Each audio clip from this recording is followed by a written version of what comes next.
Praise the Lord, hallelujah. फिर से हम लोग परमेश्वर के पास में आते हैं और इस क्लास में हम लोग आगे बढ़ते हैं आज का इस दिन का दूसरा सेशन में। और पहले सेशन में हमने देखा कि परमेश्वर के राज्य को खोजना यानी किन बातों को खोजना, परमेश्वर के राज्य को खोजना होता है और उसके धार्मिकता को खोजना क्या होता है। इसको हमने एक इंट्रोडक्शन के रूप में, एक परिचय के रूप में हमने सुना, ठीक है। तो हम लोग ये जानने पाए कि परमेश्वर का ओरिजिनल इच्छा क्या था। परमेश्वर जो राजा है वो अपना स्वर्गीय राज्य को क्या करना चाहा है, एक्सटेंड करना चाहा, फैलाना चाहा है ओरिजिनली, और आज भी वही मानसा रखता है, ठीक है। और परमेश्वर इस राज्य को मनुष्य को दिया था। मनुष्य पाप करने के कारण से राज्य उसके हाथ से चला गया और फिर से इसी राज्य को लौटाने के लिए, ताकि मनुष्य का जीवन संतुष्टि पाए, बोलकर यीशु मसीह आया और प्रचार किया। और क्या बोला? मन फिराओ क्योंकि स्वर्ग का राज्य निकट है। और लूका उसका 22:29 के अनुसार यीशु कहता है, जैसे मेरे पिता ने मेरे लिए राज्य ठहराया, मैं भी तुम्हारे लिए राज्य ठहराता। इतना बात आपको समझ में आ गया? ठीक। अभी जब हम लोग इस अगले चरण में हम लोग जब बढ़ रहे हैं, तो इस वक्त मैं बताना चाहता हूँ कि ये राज्य का विस्तार का सिस्टम कैसे है, मैंने फैलता कैसे, किस सिस्टम से फैलाना चाहता है। क्योंकि आप लोग राज्य के संतान, आपको जानना चाहिए कि परमेश्वर का राज्य फैलाता कैसे, बढ़ता कैसे, ताकि आप इस कलीसिया में होकर, प्रभु के दासियों के साथ में होकर, आप लोग कैसे उस परमेश्वर के राज्य को विस्तार करने पाएंगे, आप उसका एक अभिन्न अंग होकर कैसे बढ़ने पाएंगे, इसको आप अच्छी तरह से जानने पाएंगे, स्टडी करने पाएंगे, ठीक है। तो परमेश्वर का राज्य का जो विस्तार होता है, जो है वो एक सिस्टम में होता है। अंग्रेजी में मैं लिखता हूँ, उसके बाद मैं हिंदी में लिखूंगा, लेकिन ये हिंदी शब्द सही है, लेकिन ये हिंदी शब्द भी शायद आप लोग नहीं सुने हैं, ठीक है। लेकिन जब मैं इसको समझाऊंगा, एक्सप्लेन करूंगा, तो आपको समझ में आएगा कि ये शब्द का मतलब क्या है, ठीक है। तो एक शब्द है जिसको अंग्रेजी में कहते हैं कॉलोनाइजेशन। कॉलोनाइजेशन, जो लोग स्कूल में, कॉलेज में पढ़ते हैं, स्पेशली कॉलेज में पढ़ते हैं, उनके लिए आपके लिए शब्द बहुत ही अच्छा रहेगा समझने के लिए, बोलने के लिए। कॉलोनाइजेशन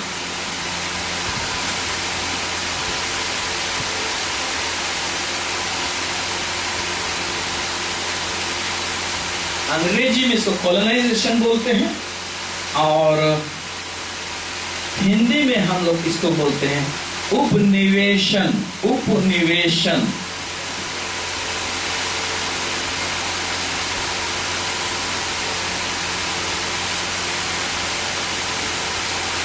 सब लोग बोलिए, उपनिवेशन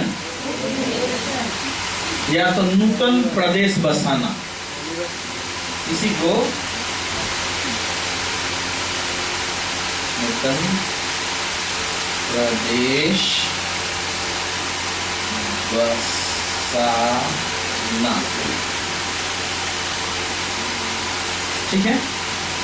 अंग्रेजी में कॉलोनाइजेशन, हिंदी में उपनिवेश, या तो इसको थोड़ा सा विस्तार कर देंगे तो नूतन माने नया प्रदेश बसाना, नया प्रदेश बसाना। समझ में आया? इसी को अंग्रेजी में क्या बोलते हैं? कॉलोनाइजेशन। इसी कॉलोनाइजेशन से ही शब्द आता है कॉलोनी। सुने हैं मतलब है? कॉलोनी, रेलवे कॉलोनी, हम लोग उधर है RS colony, Jhirpani RS colony बोलते हैं, ठीक है। हाँ, तो धीरे धीरे मैं जब समझाऊंगा तो आपको समझ में आएगा कि ये क्या होता है। तो ये जो उपनिवेशन का जो विचार है, नया प्रदेश बसाने का जो विचार है, या तो कॉलोनाइजेशन का विचार है, ये विचार इंसान के दिमाग का उपज नहीं है, ठीक है। ये इंसान का दिमाग में नहीं आया है, ये परमेश्वर के योजना के तहत होता है। ये परमेश्वर का आइडिया है कॉलोनाइजेशन, ठीक है। वो कैसे है, कैसे उसका राज्य को फैलाना चाहता, कैसे फैलाता है, और राजा लोग भी ऐसे ही करते थे, ठीक है। और इसी सिस्टम में परमेश्वर अपना राज्य को भी फैला रहा है और बढ़ाता है। ओके, ठीक। तो हम लोग एक वचन को पढ़ेंगे, उत्पत्ति उसका 1 पद। ये सब इस शब्द को लिख लिया आप लोग।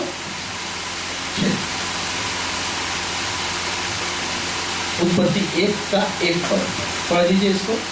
आदि में परमेश्वर ने आकाश और पृथ्वी की सृष्टि की। सब लोग बोले, आदि में परमेश्वर ने आकाश और पृथ्वी की सृष्टि की। ठीक, हम लोग इस वचन को ऐसे पढ़ देते हैं और ऐसे चले जाते हैं, तो क्या होता है कि इसमें परमेश्वर बोलना क्या चाह रहा है समझ में नहीं आता। लेकिन इस वचन को पढ़ते समय में हम एक बात को समझते हैं, जब कह दिया कि आदि में परमेश्वर ने आकाश और पृथ्वी की सृष्टि की, तो ऑटोमेटिक हमको क्या समझना चाहिए कि आकाश और पृथ्वी का मालिक बन गया। ठीक, उसने बनाया, उसने सृष्टि किया, तो मालिक कोई और होगा क्या, है ना। इस घर को जिसने बनाया उसका मालिक हो जाता है।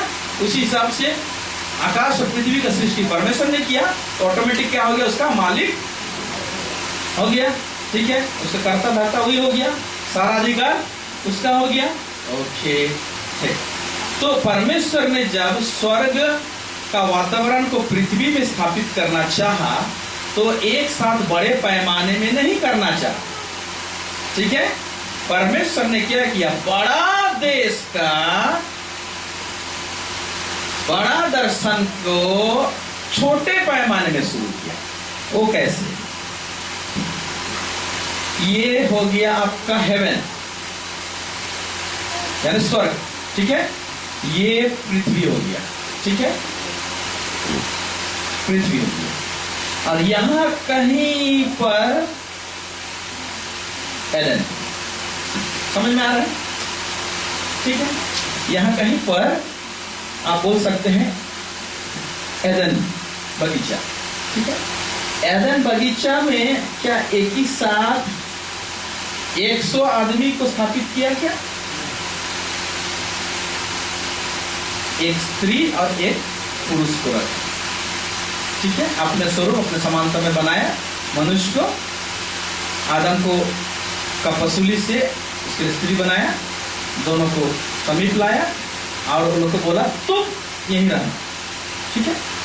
तो पूरा पृथ्वी एरिया है एक्चुअली उसका, ठीक है, जिसमें कि स्वर्गीय राज को फैलाना है। लेकिन शुरुआत किया छोटे से एरिया से, एक एरिया को लिया, है ना, और एदन नाम दिया उसको। और हम एक बात बोलेंगे कि स्वर्ग का वातावरण को एक छोटा सा कॉलोनी बनाया। अभी समझ में आया क्या बनाया, कॉलोनी बनाया। क्या ना, छोटा कॉलोनी बोलते हैं, एनटीपीसी कॉलोनी, रेलवे कॉलोनी, एक कॉलोनी वो कॉलोनी, है ना। तो स्वर्ग का एक छोटा सा कॉलोनी बनाया है, और कॉलोनी में 2 व्यक्ति को रखा, आदम और हवा, ठीक है। और जीव जंतु तो थे, और परमेश्वर ने कहा फूलो फलो और बढ़ जाओ, है ना, और राज करो, यानी कॉलोनी को बढ़ाओ। समझ में आ रहा है, कॉलोनी को क्या करो, बढ़ाओ।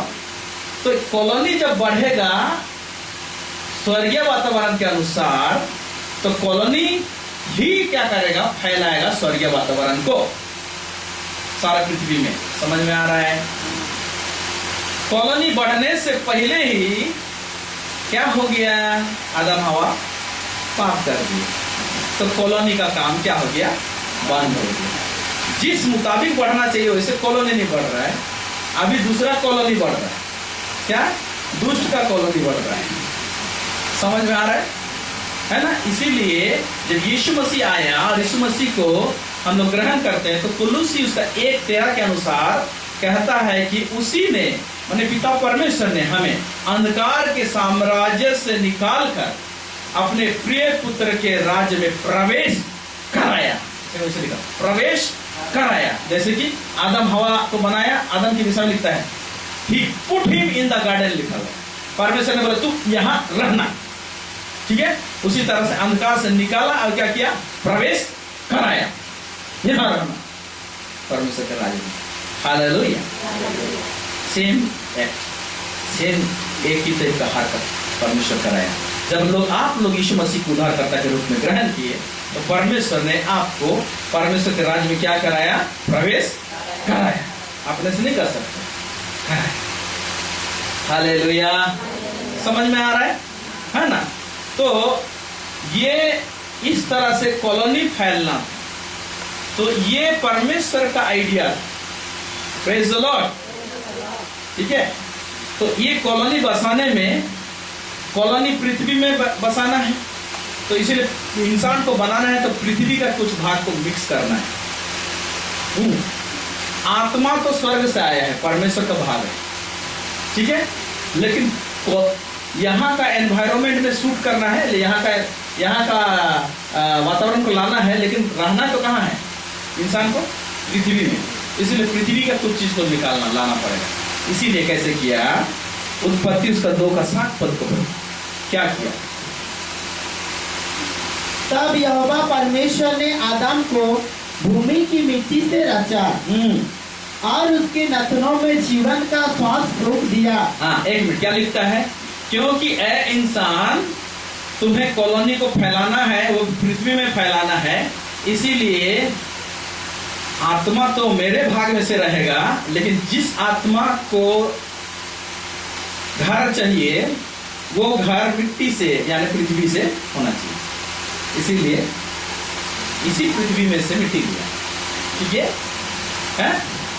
तो आत्मा का घर कहां से बना, इस मिट्टी से बना। अभी ये घर में हम लोग निवास करते, ठीक है। अब हम लोग फैलते, बढ़ते। Praise the Lord. कितने लोगों को समझ में आ रहा है, समझ में आ रहा है। हाँ, सोइएगा नहीं, ठीक है। बाजू वाला सोएगा तो उठा दीजिएगा, देखिएगा ध्यान से, ठीक है। सोइएगा नहीं। ये कीमती शिक्षा सब है, ठीक है। सब जगह नहीं बताते, आप लोगों को अनुग्रह मिला है। ओके, तो मिट्टी यहां से लिया और यहाँ उसे स्थापित कर दे, रख दिया और आगे बढ़ने लगा, ठीक है। ओके, एक वचन को निकालिए,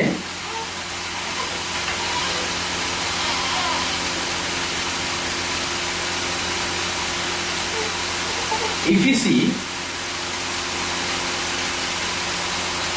उसका 3 उसका 9 से 11, इफिसी 3 उसका 9 से 11 पढ़ेंगे इसको।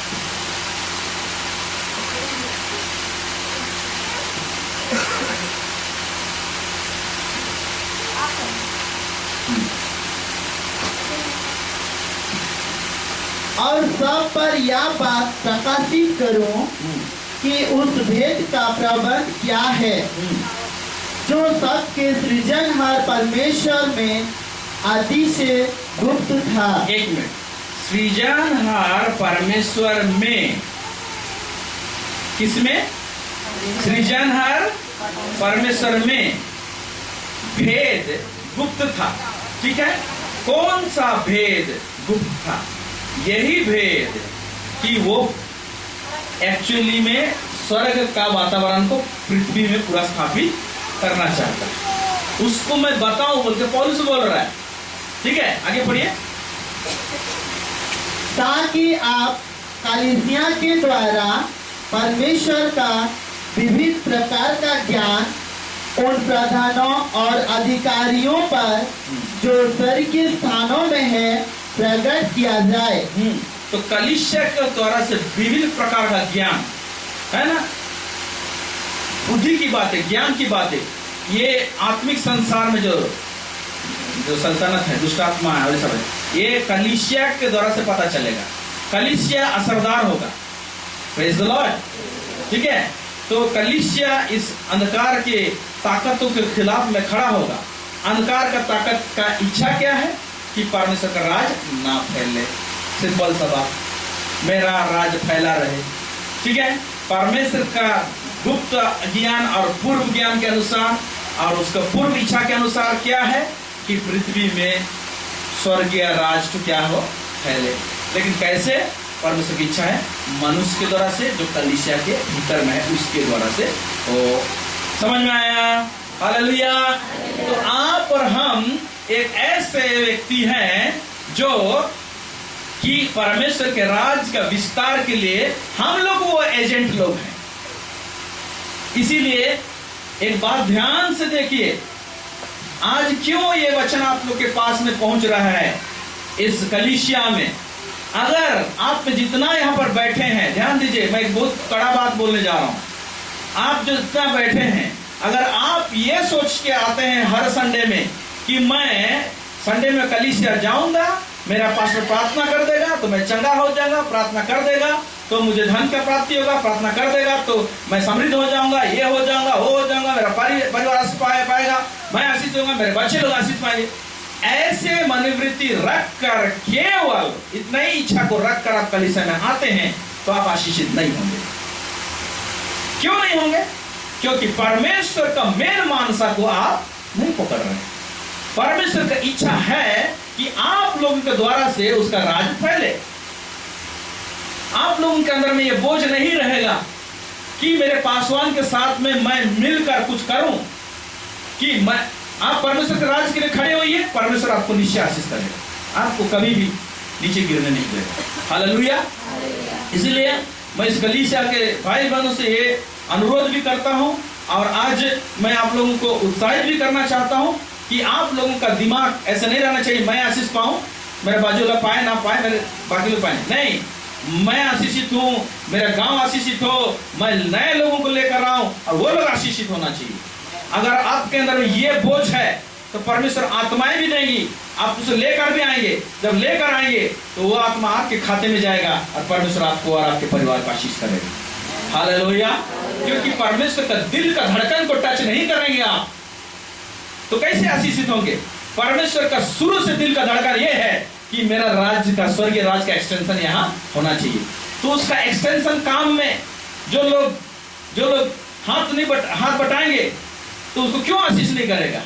मालूम, एक जगह में कंपनी बसता है तो वहां का गांव को हटाना पड़ता है। तो कंपनी को क्या वादा करना पड़ता है? डिस्प्ले से नौकरी दूंगा बोलता है। तब वो गांव वाले बोलेंगे चलो इसका इंटरेस्ट क्या है, कंपनी बसाना, हमको नौकरी देगा। अब बहुत लोगों को देता है, लेकिन आजकल बहुत जगह में इसे कंपनी देने नहीं पाता है। लेकिन प्रावधान ये रहता है कि तुम लोग की जगह को छोड़ोगे तो मैं डिस्प्लेस में क्या दूंगा? नौकरी दूंगा। परमेश्वर का दिल का धड़कन ये है कि अगर आप परमेश्वर के राज को फैलाने का काम में लगते हैं किसी भी ना किसी रूप से, ठीक है, तो परमेश्वर का दिल का धड़कन को छूते हैं तो परमेश्वर का राज का तमाम प्रावधान और तमाम आशीष आपकी और आपकी जिंदगी में, आपके परिवार में जरूर बरसेगा। Praise the Lord. हालेलुया। छोड़ेगा नहीं आपको, ऐसे आपका खाता हमेशा भरा पूरा रहेगा। लेकिन आज लोग इतने स्वार्थी हो गए हैं, मुझे आशीष चाहिए, लेकिन परमेश्वर का दिल का धड़कन को छूते नहीं है। उसके राज्य के लिए जब प्रभु के दास लोग बुलाते हैं, आओ आज हम फास्टिंग प्रेयर में बैठेंगे, तो बहुत लोग बोला कि ये काम है, वो काम है, बहुत सारे बातें, छोटी छोटी बातों को लेकर घर में बैठ जाते हैं, या तो टीवी देखते रहते हैं, या तो न्यूज़पेपर पढ़ते हैं। बहुत लोग नाना प्रकार का चीज करते हैं। मैं देखता हूँ हमारे यहाँ पर भी बोलते हैं, सिस्टर आप दिखाई नहीं दिए, ब्रदर आप दिखाई नहीं दिए। ब्रदर मेरा पैर में तुलसी निकला था। यीशु मसीह बोला, यीशु मसीह बोलता इतना घाव क्यों खाऊं मैं तुम लोगों के लिए? तो आज और आप पर में जिंदा रहते हैं यहाँ पर। हाँ, तुलसी आपको रोकना चाहिए घर में। उस दिन संडे कोई कपड़ा धोना है क्या आपको? खबरदार। हालेलुया। मुझे नहीं मालूम, मैं बताऊंगा कुछ और, बोल रहा हूँ, बता रहा हूँ कुछ और, ठीक है। हाँ, हम पवित्र आत्मा में सरेंडर होते हैं, लेकिन ऐसा नहीं होना चाहिए। हालेलुया। आपको संडे का दिन में भाग दौड़ के आपको कलीसिया में आना है ना, आना है, आराधना करना है। जब उपवास प्रार्थना होता है कलीसिया में, आपका कुछ काम नहीं है, आप कुछ ऐसे जटिल काम नहीं है, या तो प्लांट में काम नहीं करते हैं, ऑफिस में, घर में रहते हैं, उस दिन 3 बजे उठिए, सारा काम घर का निपटाइए, और उसके बाद आ जाइए प्रार्थना करने के लिए। परमेश्वर कलीसिया को बढ़ाएगा। Praise the Lord, hallelujah, hallelujah. आपको आशीष भी करेगा। परमेश्वर के दिल का धड़कन को छुइए, उसका दिल का धड़कन है, उसका राज फैलना चाहिए। ठीक है, ओके। तो परमेश्वर कॉलोनी बसा के कॉलोनी को फैलाते हुए पूरा एरिया में, पूरा पृथ्वी में अपना राज को फैलाने का उसका मानसा। ठीक है, ओके। गलती उसका 4 से 5 ये एक मेन वचन है जिसको हम इस सत्र में हम डिस्कस करना चाहते हैं। इसको पढ़िए, गलती 4 उसका 4 से 5। परंतु जब समय पूरा हुआ तो परमेश्वर ने अपने पुत्र को भेजा, जो स्त्री से जन्मा और व्यवस्था के अधीन उत्पन्न हुआ, ताकि व्यवस्था के अधीनों को मोल लेकर छुड़ा ले और हमको लेपलक होने का पद मिले। हाँ, 1 मिनट, अभी पहला खंड को पढ़िए। 4 और 5 पढ़े, सिर्फ 4 को पढ़िए और इसे समझने की कोशिश कीजिए, मैं समझा रहा हूँ आपको। परंतु जब समय पूरा हुआ, 1 मिनट, जब समय पूरा हुआ, सब लोग बोले जब समय पूरा हुआ। तब क्या हुआ, पूछिए, पढ़िए क्या हुआ। तो परमेश्वर ने अपने पुत्र को भेजा। 1 मिनट, तब परमेश्वर ने अपने पुत्र को भेजा। अब सवाल पैदा होता है, समय पूरा हुआ, कौन सा समय के विषय में बोल रहा है? समय क्या घड़ी का टाइम बोल रहा है? समय क्या वो तारीख को बोल रहा था? हा? तो कौन सा समय को इंतजार कर रहा था परमेश्वर? कौन सा वक्त को इंतजार कर रहा था परमेश्वर? और उसको बोलता है कि समय पूरा हुआ, समय पूरा हुआ। ठीक है, पहला तो मैं ये समझता हूं कि जब तक इंसान समझे कि भाई उसने क्या खोया है, उसका चेत चढ़े, उस समय को इंतजार कर रहा है। प्रेज़ द लॉर्ड, है ना? बोलते हैं ना, इसको चेत चढ़ने दो तब बताऊंगा मैं इसको, अभी नहीं समझ में आ रहा है। तो परमेश्वर एक ऐसा समय को इंतजार कर रहा था कि इंसान को समझ में आए, उसको चेतना आए कि भाई तुम्हें आदम के वाटिका में दिया क्या गया था, तुमने खोया क्या और तुमको चाहिए क्या। समझ में आ रहा है? ओके। स्पेशली यीशु मसीह को भेजा तो यहूदियों के बीच में भेजा। तो परमेश्वर यहूदियों के बीच में एक ऐसा वातावरण को देखना चाह रहा था, खोज रहा था, एक समय को देखना चाह रहा था, और उस समय में उसने यीशु मसीह को भेजा। तो यहूदियों को क्यों और यहूदियों का कौन सा वातावरण, ये सवाल पैदा होता है। तब उसने परमेश्वर ने यीशु मसीह अपने बेटे को भेजा। ठीक है, ओके। तो कौन सा समय का इंतजार कर रहा है? देखो, जब यीशु मसीह आया और पैदा हुआ तो यहूदियों का स्थिति परिस्थिति क्या था? इज़राइल को एक दूसरा राजा चला रहा है, ठीक है, हेरोद। और यीशु मसीह जब बड़ा हुआ तो कैसर, ठीक है। इज़राइल एक दूसरे साम्राज्य के अधीन में अभी था। वो कौन था? रोमी, ठीक है। तो रोमी साम्राज्य केवल इज़राइल को रूल नहीं किया उस समय में, लेकिन बहुत सारे यूरोपियन कंट्री बोलने से अभी हिंदी में मेरे को प्रॉब्लम होगा बोलने, ठीक है, हाँ हाँ, वो आसपास कितना है ना, इंग्लैंड, जर्मनी, हाँ, पश्चिमी बोलेंगे, पश्चिमी बोलने से वेस्टर्न हो जाता है, लेकिन यूरोपियन है ना। बहुत सारे देशों में फैल चुका था रोमी साम्राज्य, और उसका साम्राज्य इवन भारत तक भी पहुंचा था, ठीक है।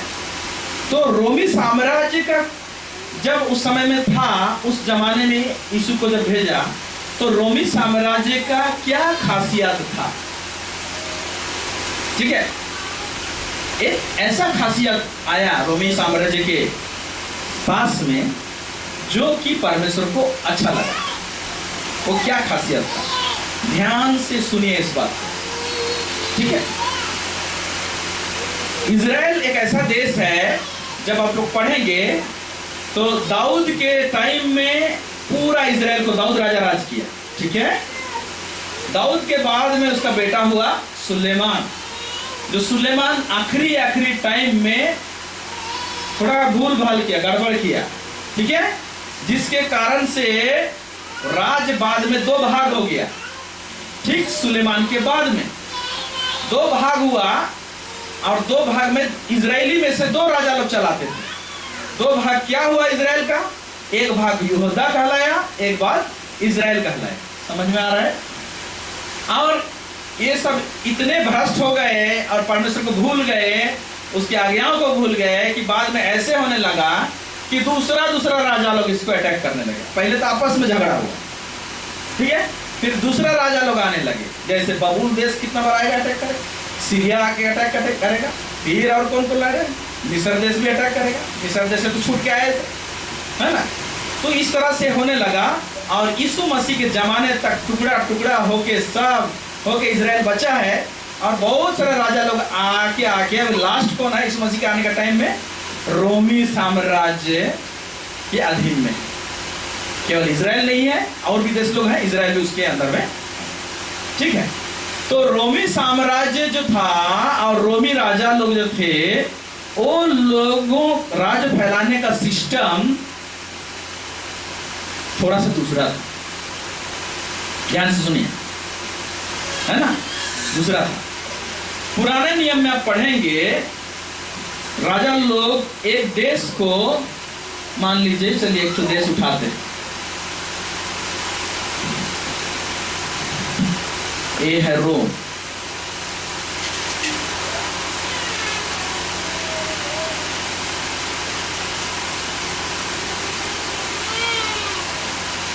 ये है इजराइल, ठीक है, ये है रोम।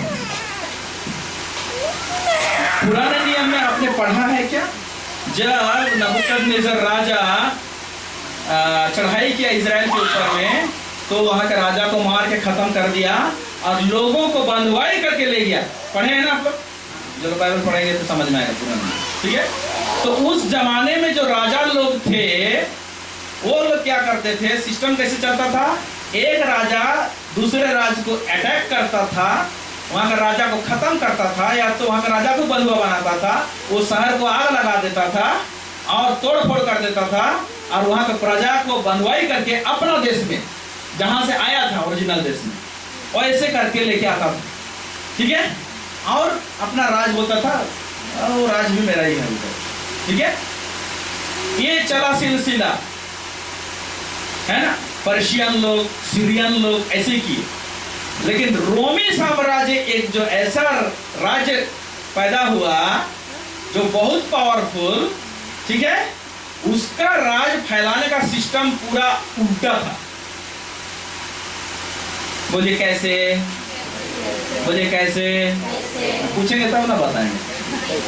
हाँ, प्रेज़ द लॉर्ड। वो उल्टा था। वो क्या करते थे? जैसे ये रोमी साम्राज्य में से यहाँ पर राजा है, ठीक है, तो वो अगर कोई भी देश को अटैक करेगा इधर उधर कहीं पर, तो क्या करता था? वो देश को चढ़ाई करता था और वहां का आदमी को बंधुआई करके रोम नहीं लाता था वो, ठीक है, उल्टा करता था।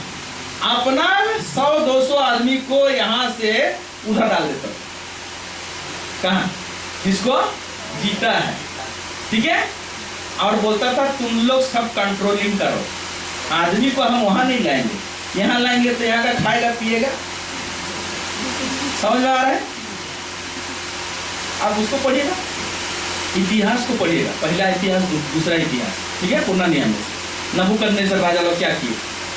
जैसे बाबुल देश में बंधुआई में लाए गए थे। ये लोग कौन थे? दानियल का पुस्तक पढ़ते हैं तो पहला पुस्तक नहीं पढ़ते? दानियल, सादराक, मेशक, अबेदनगो, ये लोग बंधुआई के थे कि नहीं? एस्तर रानी भी बंधुआई वाली थी कि नहीं? है ना। यिर्मयाह एक भविष्यवक्ता है और एजकेल एक भविष्यवक्ता है, ठीक है। जब इजराइल ने पूरा खंडर हो गया तो यिर्मयाह एक ऐसा भविष्यवक्ता है जो छूट गया इजराइल में, तो वहां पर रो रो के भविष्यवाणी किया है, वो लिखा हुआ है। एजकेल एक ऐसा भविष्यवक्ता है जो बंधुआई में चला गया, वो बबुल देश में हिजकिय्याह का पुस्तक को लिखा है। समझ में आ रहा है? दानियल एक ऐसा भविष्यवक्ता है और दर्शनकारी है जो जिसका दर्शन की बातें जो लिखी गई है, देखी गई है, वो बबुल में हुआ है। समझ में आ रहा है? हाँ, तो ये सब जाने रहने से आपको बाइबल पढ़ने मजा आएगा। Praise the Lord. ठीक, तो अब रोमी साम्राज्य ऐसे आया जो अपना राज फैलाने का सिस्टम ऑपोजिट में करता था। क्या करता था? अगर इजराइल को अगर जीता तो क्या किया, यहां से कुछ लोगों को पावर अधिकार देके यहां भेज देगा, ठीक है, और लोगों को कोड दे देगा कि तुम ऐसे शासन करना। और ये 200-300 आदमी के ऊपर में क्या करेगा, एक गवर्नर ठहरा देगा, ठीक है, कि 200 लोग, तुम लोग इस गवर्नर के अंडर में रहना। समझ में आ रहा है? हाँ, चलिए कुछ रेफरेंस देखते हैं हम लोग।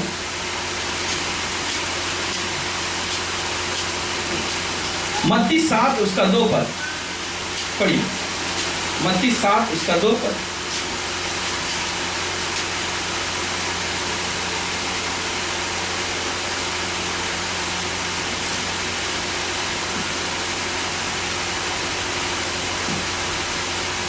मत्ती 7 उसका 2 पद क्या लिखा है? क्योंकि जिस प्रकार तुम दोष लगाते हो उसी प्रकार तुम पर भी दोष लगाया जाएगा। 7 का 2 है क्या? हाँ, गलत रेफरेंस है, दोस्त बताऊं। लूका 3 का 1 को पढ़ लीजिए।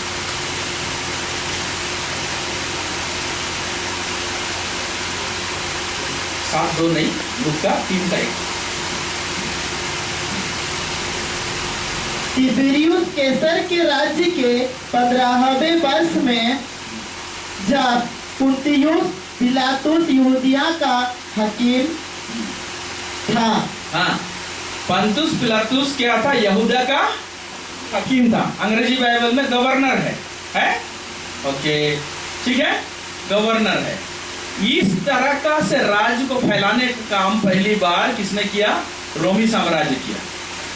तो क्या करता था, एक गवर्नर को जो यहां डालेगा, है ना, वो गवर्नर भी यहां का आदमी नहीं रहेगा, जिस देश को हराया वहां का प्रजा में से नहीं रहेगा। समझ में आ रहा है? वो लोग वो कहां से आएगा?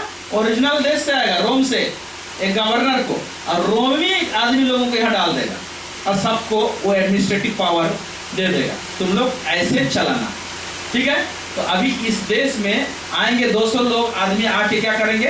एक कॉलोनी बसाएंगे और वहां रहेंगे। समझ में आया?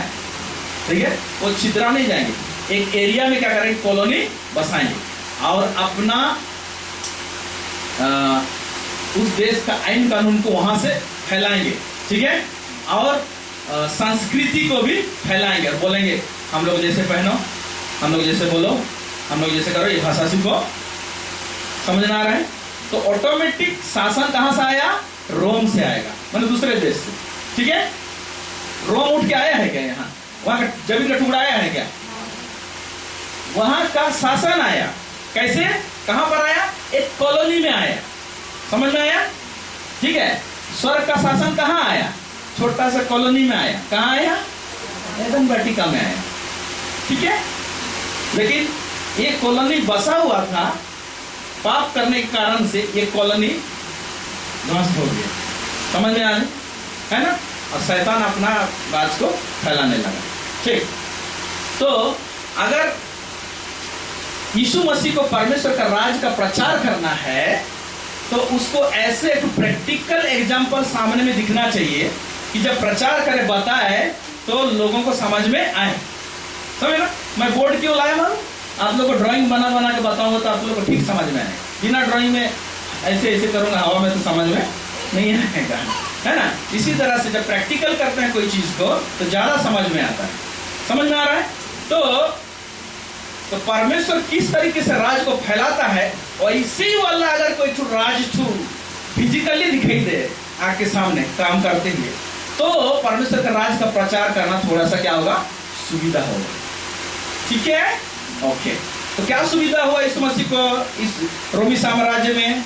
उसको ये समझ में आया, ऐसी सुविधा हुआ। मन फिराओ, स्वर्ग का राज निकट है, और उसे स्वर्ग का राज ऐसा है तैसा है, ऐसा एक्सप्लेन किया है। उसके हिसाब से मन फिराओ, स्वर्ग का राज निकट है। जो चीज आदम की वाटिका में मिला था बच्चों, मैं लेकर आया हूँ, तुम लोग लुटा दिया था। बोलेगा ए क्या राज आया बोल रहे हैं। अरे जैसे रोमी से एक राज आया है, वैसे स्वर्ग से मैं लाया हूँ। हेलो, समझ में आ रहा है ना? रोमी वाले लोग आए, कॉलोनी बसाए यहाँ पर इतना साल पहले, वो लोग फैला रहे हैं। राजा बैठा है कहाँ? रोम में, है ना? हमारा स्वर्गीय बाप जो राजा है, ठीक है, वो बैठा है स्वर्ग में, मैं लेकर आया हूँ। कैसा एक भेजा है, मैं एक भेजा। इसीलिए पिलातुस के सामने खड़ा हुआ तो मेरा राज्य यहाँ का नहीं है जी, कहीं और से आया है। बोला कि नहीं? तुम लोग एक तो लाए हो है अपना, मैं भी एक तो लाया। Praise the Lord, hallelujah. समझ में आ रहा है ना? तो रोमी लोग जैसे कॉलोनी बैठाते थे, उसी तरह से परमेश्वर का स्वर्गीय राज भी जब यीशु मसीह लाया तो एक कॉलोनी बसाया। 120 लोग तक कॉलोनी ऊपरी कोठरी में प्रार्थना कर रहे थे, फायर उतरा। प्रेज़ द लॉर्ड, है कि नहीं? प्रचार तो हुआ था, उसका असर को दिखा दिया यीशु मसीह। उसका राज का असर क्या क्या सब है, और रियली में मैं स्थापित कर दे रहा हूं, ठीक है? तो पेंटिकोस्ट के दिन में हुआ क्या? राजा जब यहाँ एक नया राज्य में, रोमी राज्य जब अटैक करता था, तो राजा क्या करता था? जीत लेता था राजा को, फिर क्या करता था? मान लीजिए यहाँ पर और एक राजा सब है, यहाँ पर एक देश है, यहाँ एक देश है, यहाँ एक देश है, यहाँ भी अटैक किया। तो ये क्या करेगा? राजा आया, ये राजा को परास्त किया, जीता, ये राजा फिर बैक यहाँ लौटेगा, ठीक है? बैक लौटने के बाद में तो अभी इधर तो खाली हो गया, है ना? तो 20-25 आदमी, सॉरी 200-300 आदमी को तो भेजेगा, कॉलोनी बसाएगा, लेकिन उसके ऊपर में तो रूलर रखना है ना उसको, तो वो रूलर को गवर्नर बोलता है। समझ में आ रहा है? ठीक है? तो राजा जब यहाँ लौटेगा तो गवर्नर को यहाँ भेजेगा। Praise the Lord. एग्जैक्टली यही सिस्टम परमेश्वर का है। देखिए यही सिस्टम है। पढ़िए लूका उसका 16:7। लूका नहीं, यूहन्ना 16:7 पढ़िए।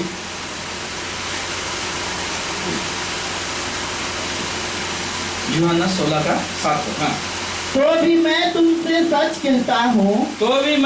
सच कहता हूँ कि मेरा जाना तुम्हारे लिए अच्छा है। राजा क्या बोल रहा है? राज्य को स्थापित करके मेरा जाना तुम्हारे लिए अच्छा है। हाँ, फिर क्योंकि यदि मैं ना जाऊं ओरिजिनल देश को हेवन में, तो वो सहायता तुम्हारे पास ना आएगा। वो सहायता नहीं, वो ठीक से पढ़ के लिखा है। हाँ।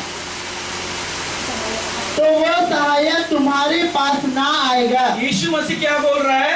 मैं अगर नहीं जाऊंगा, यीशु मसीह राजा के रूप में आया था कि नहीं? राज्य का प्रचार किया, चेलों को बोला मैं राज्य देके जा रहा हूँ, ठीक है?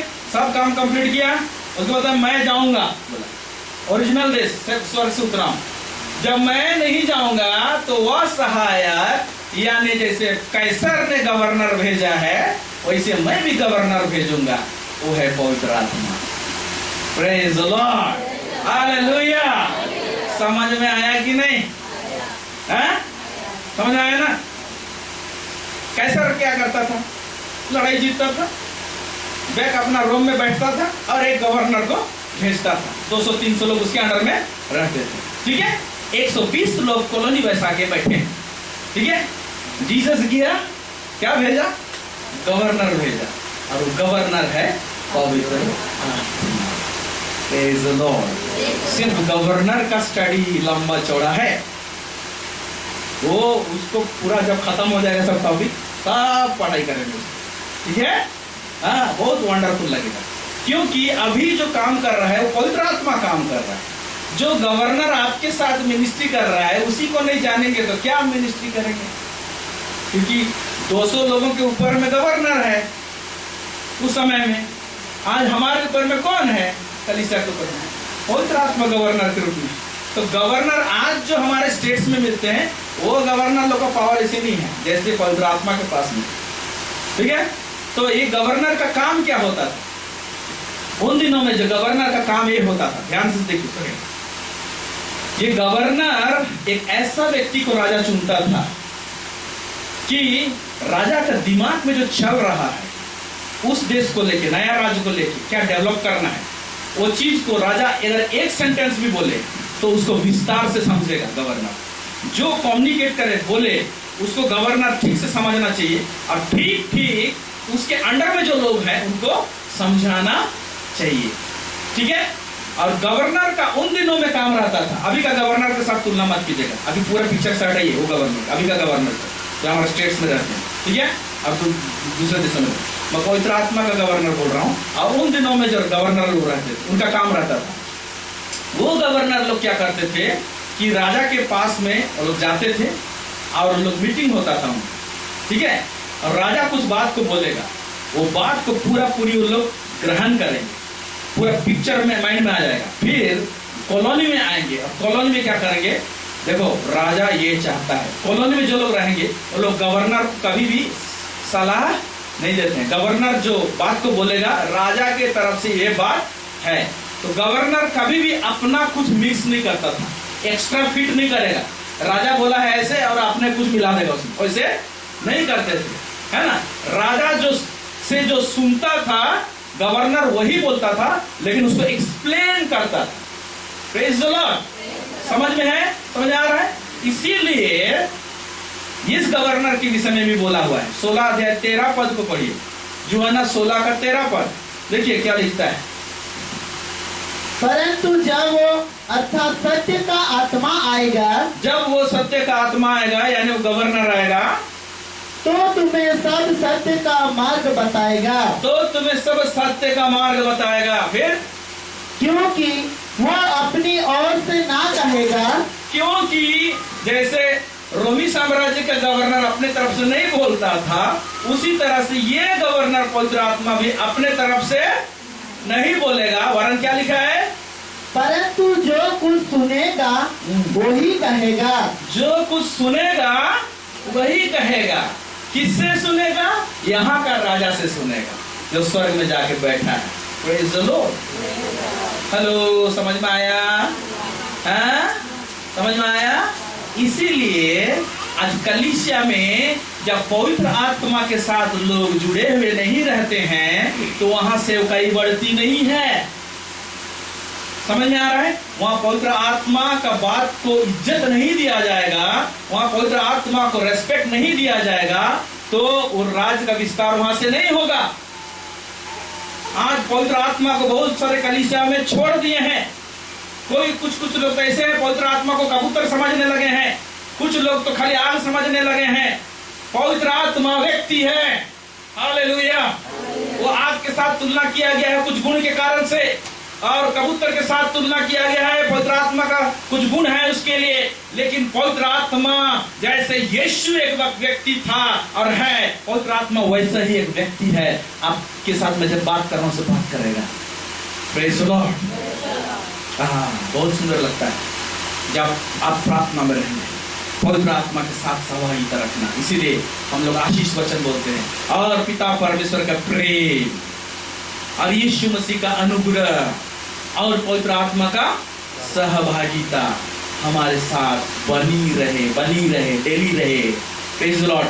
बोलते तो हैं लेकिन आज तक समझ में नहीं आया लोगों को। अरे पवित्र आत्मा गवर्नर को गवर्न करने दीजिए, एडमिनिस्ट्रेशन करने दीजिए हमारे जीवन में। एडमिनिस्ट्रेशन हिंदी शब्द बताइए, सुबह खोज रहा था मेरे को मिला नहीं। क्या?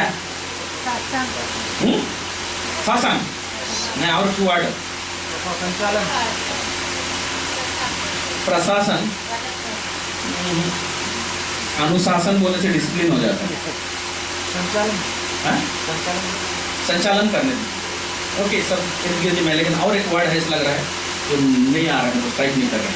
तो अपने लाइफ में पवित्र आत्मा रूपी गवर्नर जो है ना, उसको शासन करने दीजिए, रूल करने दीजिए। हैं? पवित्र आत्मा के साथ सहभागिता है, क्या उससे बातें करते हैं, क्या पिक्चर है कि खाली एक पिता परमेश्वर बोल के दाढ़ी बाबा के विषय में सोच रहे हैं?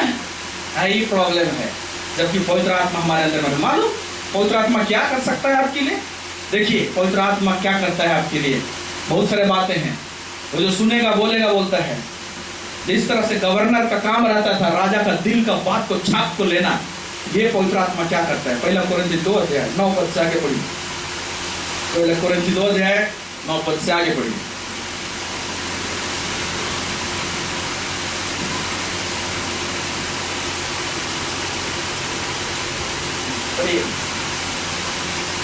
परंतु जैसा लिखा है, जो बातें आंख ने नहीं देखी, ध्यान दीजिए, जो बातें आपकी आंख ने नहीं देखी, यानी जो आशीष आपकी आंख ने नहीं देखी, हाँ फिर, और कान ने नहीं सुनी, जो आशीष आपका कान ने इस टाइप का, इस डिजाइन का आशीष, बोलता डिजाइन का, डिजाइन का आशीष, ऐसी डिजाइन का आशीष नहीं सुनी, ना देखी, ना सुनी, फिर और जो बातें मनुष्य के चित्त में नहीं चढ़ी, जो बातें आपके दिमाग में भी घुसा ही नहीं है, पिक्चर है नहीं है, ब्लैंक गायब है, ठीक है, हाँ फिर, वे ही है जो परमेश्वर ने अपने प्रेम रखने वालों के लिए तैयार की है। हाँ, वही है, वे सब हैं ऐसे आशीष, ऐसे बातें जो परमेश्वर को प्रेम करते हैं, उनके लिए परमेश्वर तैयार करेगी, लिखा है क्या?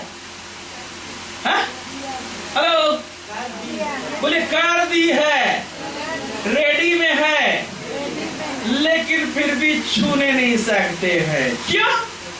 इसीलिए कि गवर्नर को गवर्न करने नहीं दिए, हमारे दिल में राज करने नहीं देते हैं। और ये जो गवर्नर है, इसका जब इसके विषय में पढ़ेंगे, पवित्र आत्मा के विषय में, इसका व्यक्तित्व के विषय में बहुत वंडरफुल है। एक बात बता देना चाहता हूँ, पवित्र आत्मा कभी भी जबरदस्ती नहीं करेगा आपको।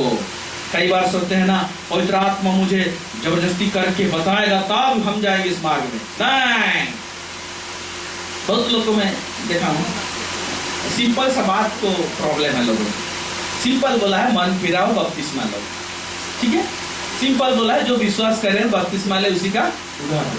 आज तक बहुत लोग ऐसे पड़े हुए हैं, मेरे को दर्शन में दिखाएगा परमेश्वर तब मैं बपतिस्मा लूंगा। मैं बोलूंगा कभी नहीं दिखाएगा दर्शन में। ये लिखा हुआ है, वो समझ में नहीं आ रहा है, आपको दर्शन में दिखाएगा। हम लोग तो छोटा टाइम में बपतिस्मा लिए थे और परमेश्वर दर्शन में नहीं दिखाएगा तो हम कैसे लेंगे? मैंने क्यों दर्शन में दिखाएगा बताइए? तो दिखाई दे रहा है, लिखा हुआ काला काला अक्षर में। अनपढ़ है क्या?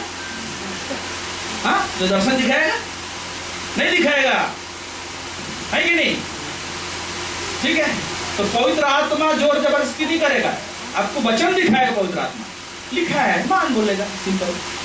आप नहीं लेंगे, नहीं मानेंगे, केवल बपतिस्मा के विषय नहीं, और बहुत सारे बातें, ये भूल है मत कर बोलेगा, लेकिन आप जबरदस्ती करेंगे नहीं रोकेगा। ये पवित्र आत्मा इससे करता है। हालेलुया। लेकिन एक साइड में बहुत पावरफुल है, नम्रता है, लेकिन फिर भी पावरफुल। हालेलुया। समझ में आ रहा है? ये पवित्र आत्मा जब यीशु स्वर्ग चला गया तो सहायक के रूप में, गवर्नर के रूप में भेजा।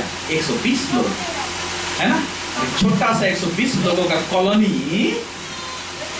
3000 लोगों का कॉलोनी बना, फिर 5000 लोगों का कॉलोनी बना, फिर ये कॉलोनी बढ़ते चला जा रहा है, फिर इंडिया भी पहुंच गया।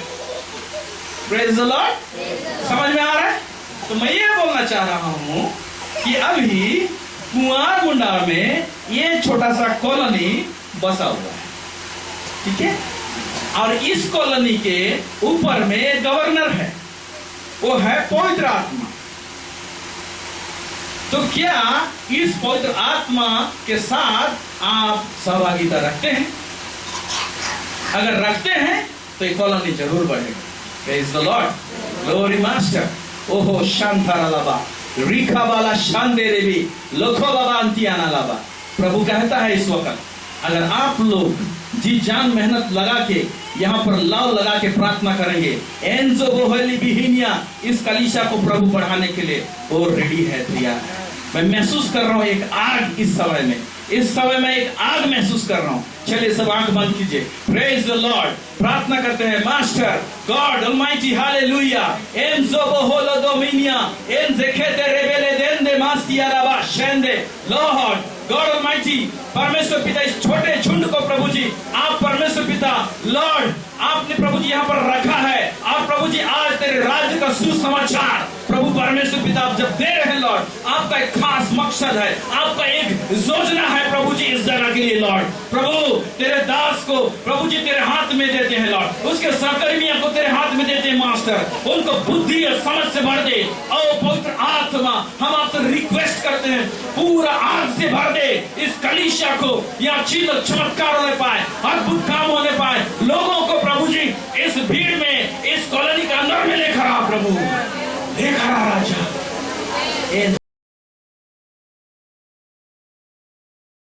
आता है और ठहरता है इस छोटे से जगह में, इस कॉलोनी के ऊपर में परमेश्वर का हाथ ठहरा हुआ है। Praise the Lord hallelujah. Okay, तो हम देख रहे थे कि राजा एक एरिया को जीतता है, फिर अपना ओरिजिनल देश में चला जाता है, ठीक है। ओके, उसके बाद वहां से गवर्नर को भेजता है। गवर्नर का काम रहता है कि राजा के दिल की बात को, वही वचन को खोलिए पहला कुरिन्थियोस का 2:9 को, वहां पर हम लोग देखेंगे थोड़ा सा, फिर उसके बाद में हम लोग जल्दी से खत्म करेंगे।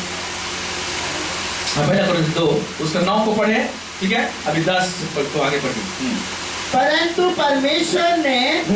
परमेश्वर ने उनको अपने आत्मा के द्वारा, उनको सब लोग बोले उनको, किसको किसको 3 चीज ऊपर में लिखा हुआ, उसको क्या 3 चीज?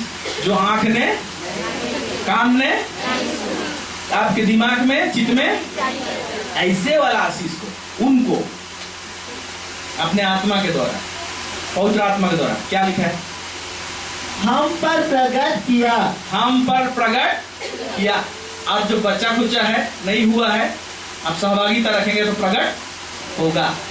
मालूम है आप प्रभु के पास जब जाएंगे तो बहुत सारा चीज परमेश्वर रेडी करके रखा है, ठीक है। वहां जाएंगे ना तो ज्यादा चीज आपने यहाँ पर पाया नहीं, उतना चीज वहां पर रहेगा। प्रभु बोला देख रहे बेटा, मैं इस तारीख को ये आशीष तेरे को देने वाला था, लेकिन तुम तो कपड़ा धोने में इतना व्यस्त था, चर्च में ये रहती उस दिन ना, तो ये वाला मिले रहता उस दिन, क्योंकि उस दिन ये प्रचार हुआ था। ये देखो यहाँ पर इतना सारा स्टॉक दिखाएगा, अरे तो आपको लगेगा कि जो पृथ्वी में पाया उससे ज्यादा तो यहाँ बच गया है। मालूम है? वैसे मत छोड़िए, स्वर्ग को खाली कीजिए। प्रेज द लॉर्ड, है कि नहीं? परमेश्वर स्वर्ग को खाली करके, इसमें सोर्स है। यहाँ क्या होता है ना, बहते रहता है। इसको खाली कीजिए और इसको भरिए, इसको पृथ्वी को भरिए और रिसीव कीजिए, ग्रहण कीजिए। समझ में आ रहा है? तो ये सब चीज किसके द्वारा से प्रकट होता है? पवित्र आत्मा गवर्नर के रूप से, ठीक है। हाँ, क्यों प्रकट होता है? पढ़ी से लिखा हुआ, क्योंकि आत्मा साफ बातें वरन परमेश्वर की गूढ़ बातें भी जानता है। देखिए, क्योंकि परमेश्वर पवित्र आत्मा ही है जो परमेश्वर की गुण बातें, यानी राजा का दिल का बातें, गुण बातें जानता है, समझता है, वो लेके आएगा। आप डायरेक्ट नहीं जानने पाओगे। फिर मनुष्यों में से कौन किसी मनुष्य की बातें जानता है? केवल मनुष्य की आत्मा जो उसमें है। वैसे ही परमेश्वर की बातें भी कोई नहीं जानता, केवल परमेश्वर का आत्मा।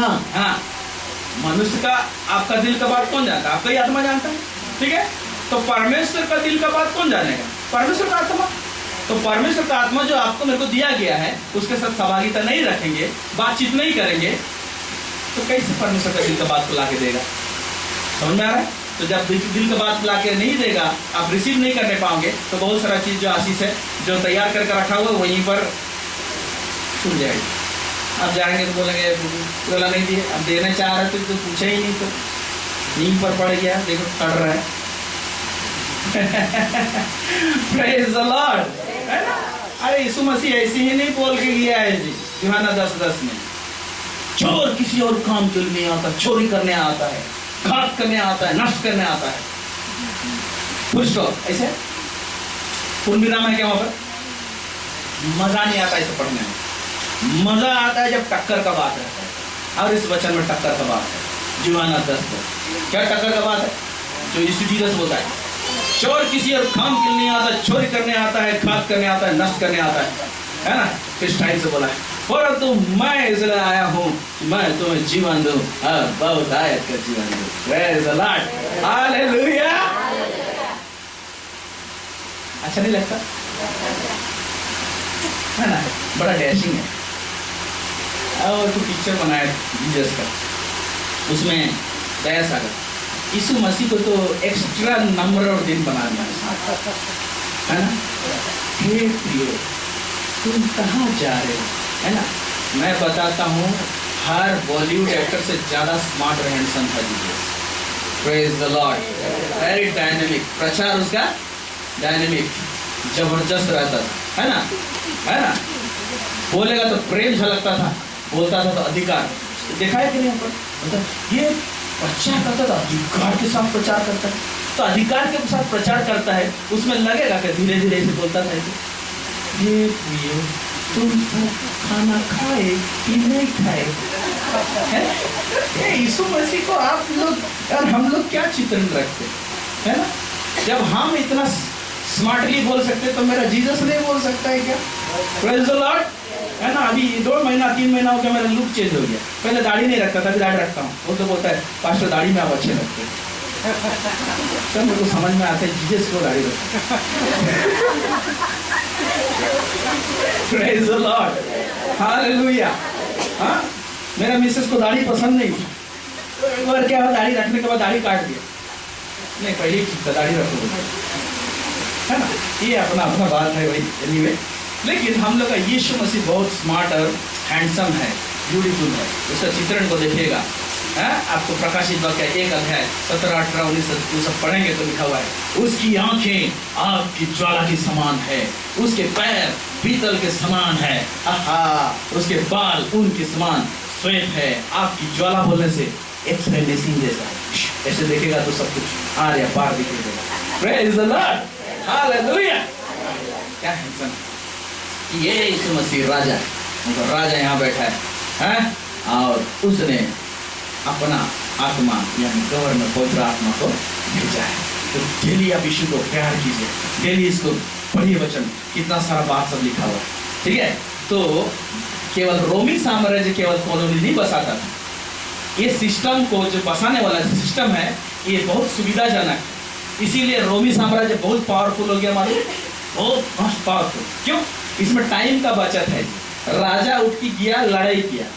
पहले का जमाना में बांध के यहाँ लाओ बोलने से और खिलाओ बोलने से अपने देश में, और कितना तो देश को जीतेगा तो सबको बांध के लाएगा, खिलाएगा तो कितना खिलाएगा? तो तुम लोग का जमीन तुम लोग का, संविधान कहाँ रहेगा? हम लोग का। शासन कहाँ रहेगा? हम लोग का, है ना? इसी कारण से क्या हुआ, ये बहुत पावरफुल राज्य को जीतने और कॉलोनी बसाने और राज्य को फैलाने का सिस्टम बना, है ना? तो एग्जैक्टली ये सिस्टम जो है रोमी साम्राज्य फैलाने का, एक परमेश्वर का राज्य को फैलाने वाला सिस्टम के साथ बहुत सारे चीज मैच करता है ना?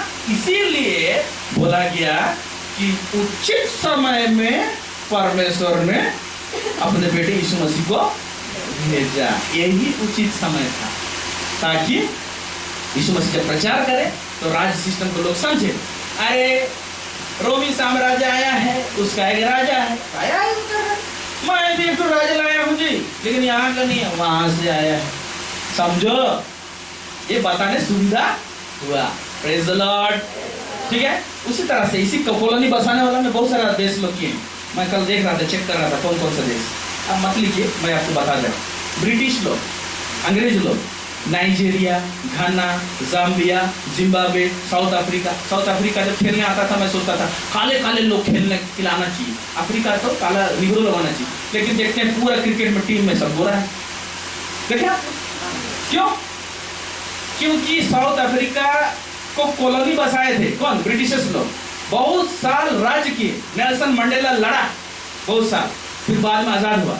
लेकिन क्या हुआ? अंग्रेज तो घुस चुके हैं, बहुत सारे लोग घर बना चुके हैं। अभी अंग्रेज लोग का शासन तो नहीं है, लेकिन अंग्रेज लोग रह गए हैं वहां का टीम में, वही लोग हैं, अभी मिलजुल के हैं साथ में।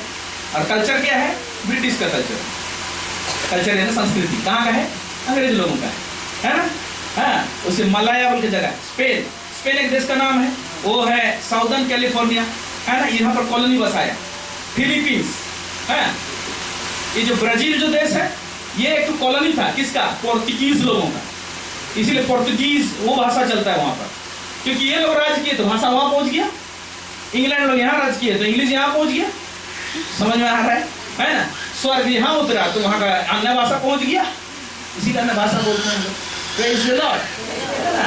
हम लोग स्वर्गीय लोग सब हैं यहाँ पर, हम लोग, हमारा देश स्वदेश ये है ना, यहाँ रखा गया है राज्य को फैलाने के लिए। आमेन। बहुत वंडरफुल, आगे घुसेंगे तो बहुत मजा आएगा आप लोगों को, ठीक है। तो ये नया देश को क्या बोलते हैं? जब जीतते थे इसको बोलते थे क्राउन लैंड। सब लोग बोलिए क्राउन लैंड। क्राउन लैंड बोलने का मतलब उस देश में जिसको यहाँ से राज्य चल रहा है, यहाँ का राजा जब राज कर रहा है गवर्नर को रख के, इस देश में कोई भी व्यक्ति का पर्सनल प्रॉपर्टी नहीं होगा। समझ में है? तो जब रोमी साम्राज्य में चल रहा था तो कोई यहाँ पर प्रॉपर्टी अपना नाम में नहीं कर सकता।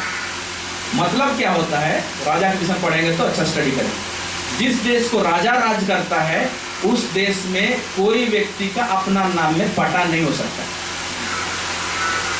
पर्सनल प्रॉपर्टी नहीं होता है।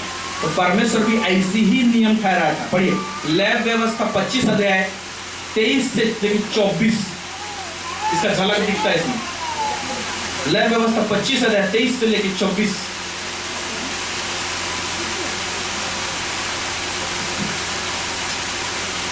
पढ़िए,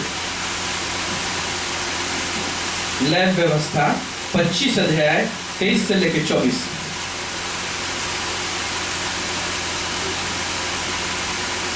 पढ़िए। भूमि सदा के लिए बेची ना जाए। क्या बोला? भूमि सदा के लिए बेचना नहीं रे बाबा, पृथ्वी मेरा है, परमेश्वर बोला। बेचना नहीं, लेकिन हाँ धूम बेच रहे हैं। गवर्नमेंट निकला 5 एकड़ जिसका जमीन है उसको ऊपर वाला को बेच सकता है, बेचो, ठीक है। लेकिन परमेश्वर का कंसेप्ट, उसका नियम क्या था? इजरायलियों को, इजराइल में है ना, जब यरदन नदी क्रॉस किए, यहोशू ने अगुवाई करके लेके गया, मूसा तो मर गया इधर, ठीक है। तो सबको जमीन सब बेच भाग कर दिया, लेवी लोग को नहीं मिला, ठीक है। लेकिन लैब व्यवस्था में एक कानून बैठाया, बहुत सारा कानून है उसमें, ठीक है। उसमें जमीन के विषय में क्या था? जमीन सदा के लिए बेची ना जाए, क्योंकि ये जमीन का मालिक मैं हूं, तुम लोग को रहने दिया हूं, अधिकार दिया हूं रहना बोल के, वहां खेती कर सकते लेकिन बेच नहीं सकते। लेकिन बात ऐसे था, लेकिन किसी को पैसा का जरूरत होगा तो बेचेगा, तो उसके लिए पॉलिसी नंबर 2 था। Praise the Lord. पढ़िए पढ़िए। क्योंकि भूमि मेरी है। क्या बोला? बेचना नहीं, क्योंकि भूमि। हाँ, तो राजा लोग भी यहाँ पर, जैसे ये सब जितना भी है ना, साउथ अफ्रीका में जहाँ जहाँ कॉलोनी बसाए, राजा राज किए थे ना, उसको क्राउन लैंड बोलते थे। राजा का सब कुछ होता था, कुछ चीज नहीं खा सकते हैं। अभी आप लोग ईटा बना के इधर रखे ना, तो राजा अगर यहाँ पर आता है इस एरिया में, राजा बोलता है, उसको मन लगता तो एक कट उठा के चल देगा, आप कुछ नहीं बोल सकते, है ना। नदी नाला को बोलेगा मेरा है, आपका घर का फ्रिज को भी बोलेगा मेरा है। राज के सिस्टम में, राजा सिस्टम में पर्सनल प्रॉपर्टी होता नहीं है। हेलो, लेकिन समझे नहीं है, ये मोर बैंक बैलेंस, मोर पैसा। अभी अंदर घुसेंगे तो बताएंगे मोर करने से क्या होता है। मोर करने से मोर हो जाता है। सादरी में मोर मतलब क्या? मर जा। Praise the Lord, hallelujah. समझ में आ रहा है ना? बहुत इंटरेस्टिंग है स्वराज को समझना जानना। ठीक, तो यहाँ पढ़िए। और उसमें तुम परदेसी और बाहरी होगे, लेकिन तुम अपने भाग के सारे देश में भूमि को छुड़ा लेने देना। यदि तेरा कोई भाई बंधु कंगाल होकर अपनी निज भूमि में से कुछ बेच डाले, तो उसके कुटुंबियों में से जो सबसे निकट हो वो आकर अपने भाई बंधु के बीच बेचे हुए भाग को छुड़ा ले। एक मिनट, है ना? इसको पूरा आप पढ़ेंगे तो अगर कोई व्यक्ति अपना जमीन को बेच देता है तो परमानेंटली नहीं बेच सकता। पहले तो बोला कि मत बेचो, अगर बेचा तो परमानेंटली नहीं बेच सकता है ना? छुड़ाने का प्रावधान रहता था। और छुड़ाने नहीं भी सका तो एक कानून ने इसे लागू किया। पढ़िएगा उसको बोलता है जुबली, ईयर ऑफ जुबली लिखा हुआ है। जुबली मनाने का दिन देखो 50 साल के बाद में, मान लो जमीन को किसी ने बेचा, दान का गोत्र में से किसी ने 12 गोत्र थे उसमें से बेच दिया, अगर 4 साल 5 साल में छुड़ाना नहीं पाया तो एक कानून ऐसे था, पढ़ना नीचे तरफ लिखा हुआ है, 50वां साल जब कंप्लीट होगा तो बिना दाम दिए वो रिटर्न आ जाएगा। Praise the Lord। मतलब परमेश्वर का इच्छा ही नहीं है कि आप जमीन बेचो, क्योंकि जब हम लोग परमेश्वर के राज्य में टेरिटरी को जब पढ़ेंगे तब समझ में आएगा। टेरिटरी मतलब एरिया, अपना एरिया को जब पढ़ेंगे तब ये बात तो समझ में आएगा, है ना? सबसे बड़ा बिजनेस, पावरफुल बिजनेस कौन सा है मालूम? रियल एस्टेट बिजनेस, जिसमें घाटा नहीं है। जमीन में पावर है। सोना का दाम घट जाएगा, जमीन का दाम नहीं घटेगा, है ना? और इसीलिए बहुत मार काट होता है इसको लेकर, जमीन को लेकर। अंदर है बहुत सारा बात। परमेश्वर की दुनिया में जमीन सब नहीं बेचना। तो क्या भैया हम लोग बेच सकते कि देखिए उस समय से ठहराया था, है ना? अभी जमीन में पावर है, इसीलिए जमीन खरीदिए। क्या कीजिए? खरीदिए, जमीन खरीद के रख लीजिए, क्योंकि जमीन में कुछ पावर है। Praise the Lord, hallelujah. ठीक है, सोना खरीदिए चाहे नहीं खरीदिए, जमीन खरीदिए। ओके, एक वचन तो देखिए, भजन संहिता 24 उसका 1 से 2।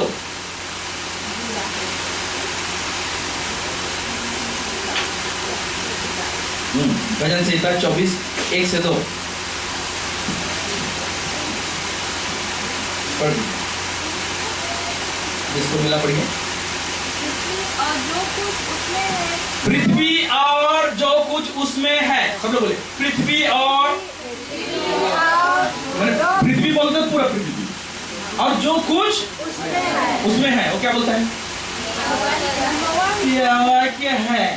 आप बोलिए आपका क्या है? मेरा ये है, मेरा वो है। इसीलिए कंगालीपन नहीं जाता, इसीलिए घटी कमी रहता है, जब मेरा मेरा कहते रहते हैं। मालूम है एक बंदर का कहानी, चना का बहुत पसंद था उसको, तो एक जगह चना लगाया हुआ था, चना जाकर खाता था, बर्बाद करता था, तो भूंजा वाला चना को एक घड़ा को डाल दिया जमीन में, है ना? छोटा मुंह था उसका, अंदर में भूंजा वाला चना डाल दिया। अब बंदर गया उसको, तो अंदर में हाथ डाला तो पकड़ा, चना मिल गया, खाएंगे बोल के, तो चना पकड़ा तो मुट्ठी हो गया, मुट्ठी हो गया, तब निकाल रहा है तो घड़ा का मुंह से निकल, अब छोड़ रहा है, जब निकलेगा हाथ कब निकलेगा? जब छोड़ेगा तब, जब छोड़ रहा है तो सारा चना नीचे गिर जा रहा है, फिर चना को पकड़ रहा है, फिर खींच रहा है तो फिर उसको मुट्ठी ये हो जाए, है ना? तो इतना लालची था वो, इतना लालची था कि वो मालिक ठो आ रहा डंडा लेके, फिर भी चना को नहीं छोड़ रहा है ना? वो आया दिया उसका मुंडी में, फिनिश। क्यों? मुट्ठी बांध करके रखा है। आज कलीसिया में इसे मुट्ठी बांध करके लोग रखते हैं,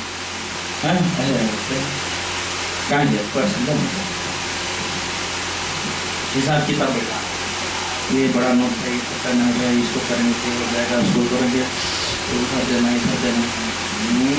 ठीक है, तब 1 रुपये देने से चलेगा। आपका क्या है देंगे परमेश्वर को? कुछ नहीं है। जो देते हैं वो परमेश्वर का कोई देते हैं। ये बात जब दिमाग में कलीसिया में घुसेगा ना, वो कलीसिया कभी गरीब नहीं होगा। प्रेज द लॉर्ड, हालेलुया, है ना? सब चीज हम लोग सीखेंगे बाद में, ठीक है? तो मेरा बोलने का मतलब है परमेश्वर कॉलोनी बसा के कॉलोनी को फैलाता है ना? तो एक ही बार कैसे फैलेगा? नहीं फैलेगा। इसीलिए आप लोग एक छोटा झुंड, ठीक है, एक छोटा झुंड क्या करना चाहिए? धीरे धीरे अड़ोस पड़ोस में अपना संस्कृति को फैलाइए, ठीक है? प्रेम नहीं रखेंगे तो कौन आपसे बात करेगा? घर में प्रेम नहीं, पड़ोसी से प्रेम नहीं, कुछ नहीं, है ना? तो कॉलोनी को बढ़ाता है परमेश्वर, ठीक है? और उस कॉलोनी के ऊपर में गवर्नर को रखता है, और वो गवर्नर आज पवित्र आत्मा है। समझ में आया? ओके, तो इस क्रम में बढ़ेगा, धीरे धीरे बढ़ता है, ठीक है? चलिए प्रार्थना। प्रभु जी धन्यवाद।